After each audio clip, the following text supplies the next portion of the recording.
Mr. Fussy was fussy about everything.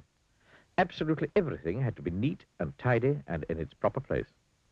Mr. Fussy spent all day and every day rearranging his furniture and making sure that the flowers grew in a straight line in his garden and trying to find specks of dust where there couldn't possibly be specks of dust, because he spent all his time making sure that there weren't any specks of dust. One fine morning, Mr. Fussy was having breakfast. He was very fussy about what he ate. He opened the marmalade pot. "Oh," he exclaimed, "it's got bits in it." And he spent the rest of the morning separating the bits from the marmalade. Or, if you prefer, the marmalade from the bits. Fussy old fusspot, people used to call him. Then Mr. Fussy went out into his garden, and he spent the rest of the day straightening out all the blades of grass on his lawn. Fussy old fusspot. That evening, Mr. Fussy was in his kitchen, ironing his shoelaces, when he heard a crash outside. "What's to do?" he murmured to himself, and hurried outside to investigate. There, with a broken garden gate in one hand, and an old battered suitcase in the other, and a sheepish grin on his face, stood an untidy person, Mr. Clumsy. "Whoops," he said, holding up the garden gate. "It came off in my hand." "Who," spluttered Mr. Fussy, looking in horror at his garden gate, "are you?"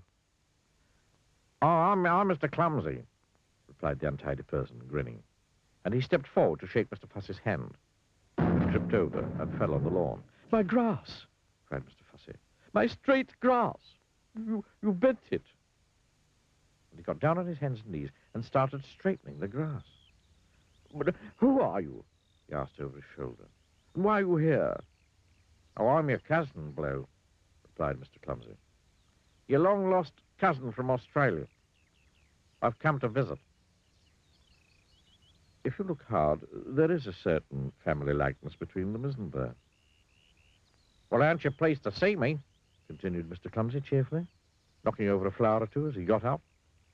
Picked up his suitcase, knocking over another flower or two, or three. Mr. Fussy quite obviously wasn't pleased to see him. "Oh, you'd better come in," he muttered.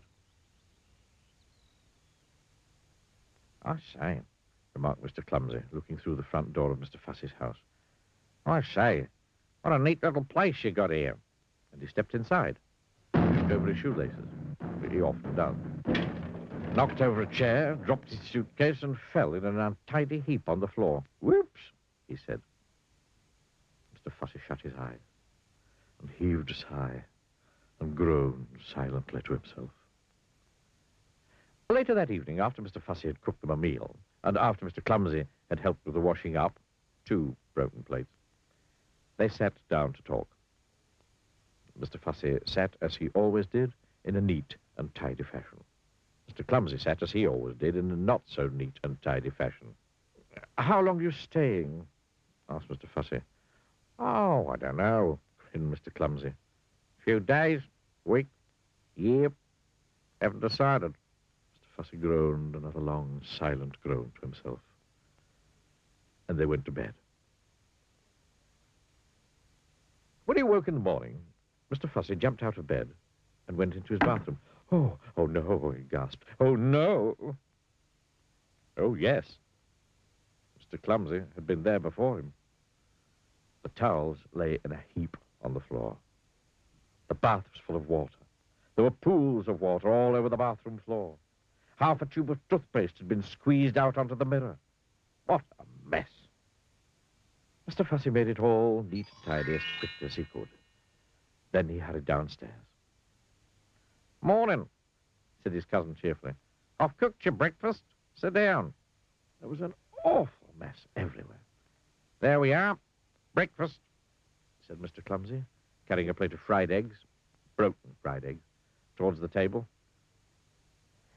And then he tripped over those shoelaces of his, and then the eggs flew through the air, and they landed all over Mr. Fussy. Sticky, greasy, yellow, fried eggs. "Whoops," said Mr. Clumsy. After a week, Mr. Fussy's house didn't look like Mr. Fussy's house anymore. Don't you agree? But after 2 weeks, Mr. Clumsy decided to move on. Oh, thanks for having me, sport, he said to Mr. Fussy. It was very nice to see you, replied Mr. Fussy politely. What he was thinking was not so polite. It's very nice to see you going, was what he was thinking. Well, cheerio, said Mr. Clumsy. And off he went with his battered old suitcase.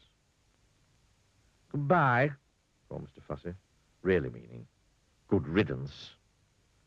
Then Mr. Fussy fussed round his house as he'd never fussed before. Fussy old fusspot.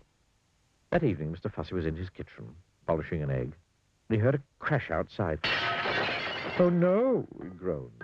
Oh, not Mr. Clumsy back again. It can't be. Mustn't be. It isn't. And it wasn't. It was somebody else.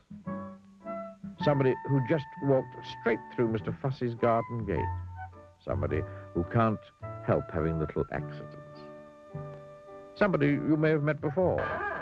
Hello, smiled Mr. Bump. I've come to visit. Ha! I thought I'd bump into you again sometime. Bump into you.